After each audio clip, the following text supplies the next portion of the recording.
Welcome back to the New York State Fair, a live coverage here on NBC3. Our location just inside the main gate right next to Chevy Court, where Blue Oyster Cult will be playing in about 2 hours tonight, and people starting to take seats to get ready for that show. Yeah, you can hear the nice sound check going on tonight. Hi everybody, I'm Megan Coleman along with Matt Mulcahy live out here at the New York State Fair tonight. You know, the State Fair is a destination for people every summer. They make it a plan to come, including local and state leaders. And today was the day for New York's Attorney General Letitia James to make a visit.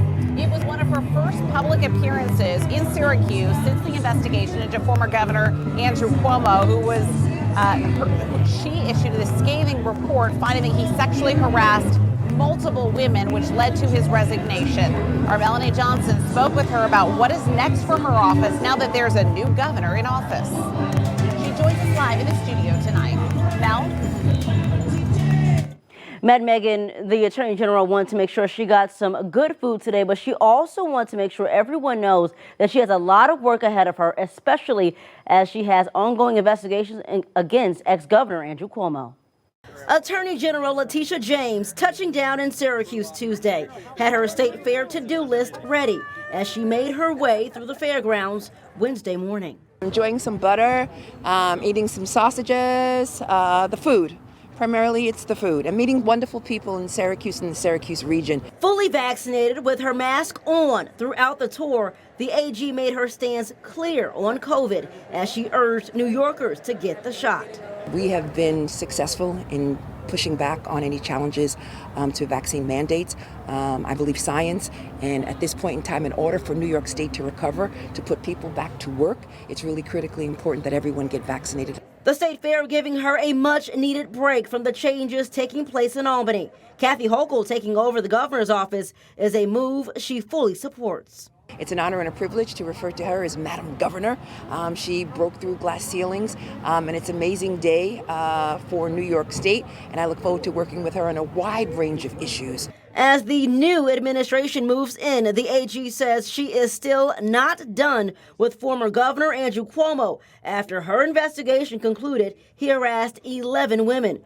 Her office working with district attorneys to determine if he will face any criminal charges, while also looking into if his book deal used public resources. At the end of the day, the 11 women spoke their truth, and I believe the women.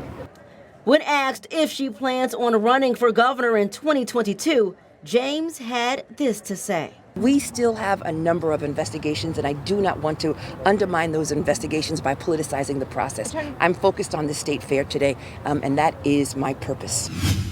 Into Syracuse dried up to a trickle under the Trump administration. Now, after the emergency evacuations in Afghanistan, one of the main resettlement agencies here is preparing for 200 Afghans to arrive in the next month or so. These are among the individuals and families we saw lined up outside the gates of the airport in Kabul, Afghanistan. Right now, they are on U.S. military bases, where they're being taken care of, further vetted, and being vaccinated against COVID. Soon, hundreds of them will start new lives here. And I talked earlier today with a woman who's leading that effort. Beth Broadway of Interfaith Works, thanks for spending some time. I know you're busy. We're a little busy, yes. A little busy. Are there folks who in Central New York who are calling you up saying, how can we help? We have an extra room. We have an extra wing of our house. Let people come?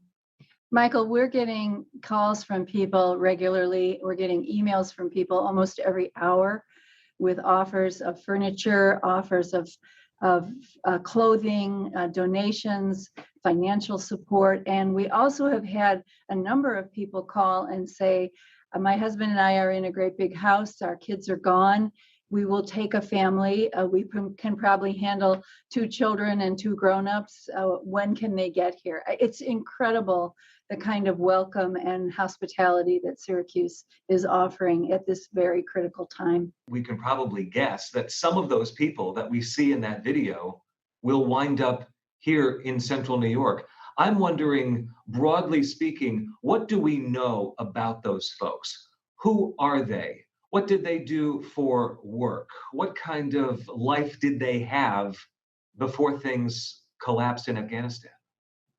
Many of the people that are coming, Michael, will be coming under a special immigrant visa because they worked for the US military or for US media in Afghanistan. And so the special immigrant visa indicates that they've already been carefully vetted by the military and are friendly to the United States in some way. These will be people who speak English. They often were teachers. They often were HR people. They helped to procure goods and employees for the military to use in Afghanistan. So they will be people of that kind.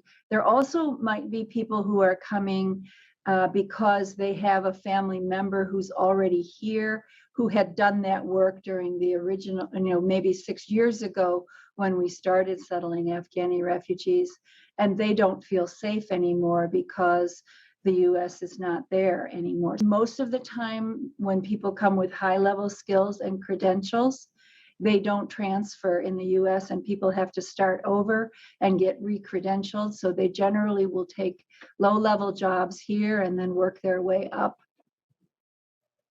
Life is about to change for these people in a remarkable way. Hugely. Refugees come because they want a better life for their children. And that's categorically true for refugees. And my guess is that won't be any different for these families. Tonight, efforts continue to get American citizens out of Afghanistan now that the country is in the hands of the Taliban. Senator Chuck Schumer was in Cuba County today, and we asked what's being done to help with that situation. Tony Blank is working for you tonight with more on what the senator had to say.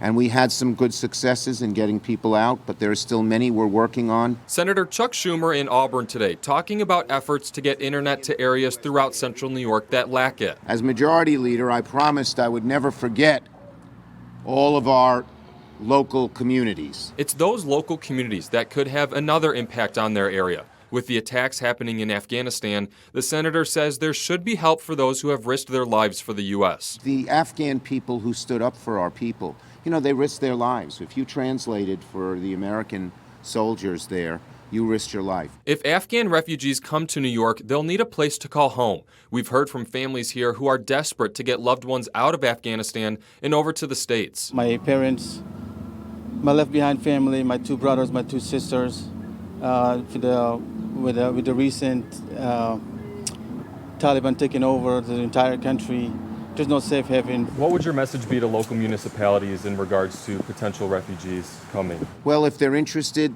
it's many of our communities here in this region have been interested in refugees settling here. They're hardworking people. They open up stores in the downtowns and things like that.